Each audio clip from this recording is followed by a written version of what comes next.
চলো আজকে তোমাকে দেখাই মাটন চর্বির রেসিপি। আজকে বানাবো মাটন ফ্যাট দিয়ে বড়া, যেটা কিন্তু খেতে অতুলনীয় হয়। জানি জিনিসটা মোটেও স্বাস্থ্যকর নয়, তবে এক আধ দিন তো খাওয়া যেতেই পারে, তাই না?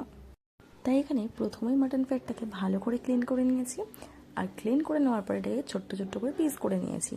আর এখানে দিয়ে দিয়েছি ম্যারিনেট করার জন্য আদা, রসুন, কাঁচা লঙ্কা বাটা আর পেঁয়াজ কুচি। এরপর এখানে অ্যাড করে দিচ্ছি আমি বেসন, 2 চামচ বেসন দিচ্ছি, আর দিচ্ছি 2 চামচ ময়দা দিয়ে এটাকে ভালো করে বাইন্ডিংয়ের জন্য এটা কিন্তু এই দুটো মাস্ট দিতেই হবে।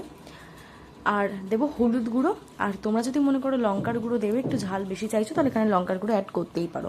চলো যতক্ষণ এটাকে ম্যারিনেট করছি তোমরা কিন্তু ঝটপট আমার চ্যানেলটাকে সাবস্ক্রাইব করে দাও। যারা নতুন তারা অবশ্যই সাবস্ক্রাইব করে বেল বাটনটাকে অন করে দিও আরও নতুন নতুন ভালো ভালো রান্নার ভিডিও দেখার জন্য। দেখো আমি এখানে কিন্তু ঝালের জন্য অল্প একটুখানি গুঁড়ো লঙ্কা দিয়ে দিয়েছি, দিয়ে এটাকে ভালো করে এটাকে ম্যারিনেট করে নেবো। আর যদি তোমাদের সেই সময় একটুখানি জলের প্রয়োজন হয় তাহলে অল্প একটু জল দিয়ে কিন্তু ম্যারিনেট করে নিতে পারো, নাহলে কোটিংটা ভালো করে ওর গায়ে লাগবে না।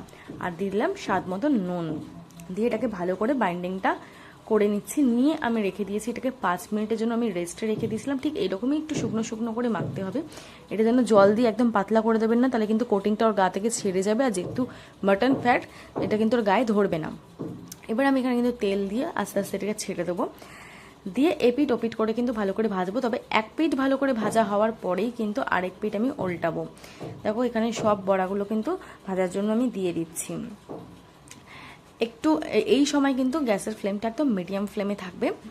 আর একটা সাইড খুব ভালো করে ব্রাউন কালার চলে আসার পরে কিন্তু আরেকটা সাইড কিন্তু আমি উল্টে নেব।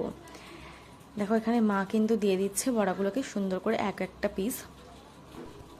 আমার এখানে একটা সাইড দেখো ব্রাউন হয়ে গেছে, এবার এটাকে আমি উল্টে নেব। আর বেশি তেল দেওয়ার দরকার নেই, যেহেতু মাটন ফ্যাট তো এর থেকে তো তেল বেরাবেই, সেই তেলেই কিন্তু ফ্রাই হয়ে যাবে।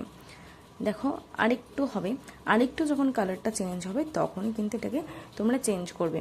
আমি একটুখানি উল্টে দেখার চেষ্টা করছিলাম। দেখো ঠিক এইরকম পজিশনে তোমরা উল্টে দেবে আর খুব ভালো করে একদম লাল লাল করে ভেজে নেবে। দেখো আমাদের কিন্তু রেডি। তোমরা এটাকে শুধুই খেতে পারো বা ভাত দিয়ে খেতে পারো, স্ন্যাক্স হিসেবেও কিন্তু এটাকে খাওয়াই যেতে পারে। তো চলো, যদি ভালো লাগে তাহলে লাইক করে দিও আর কমেন্ট করে দিও।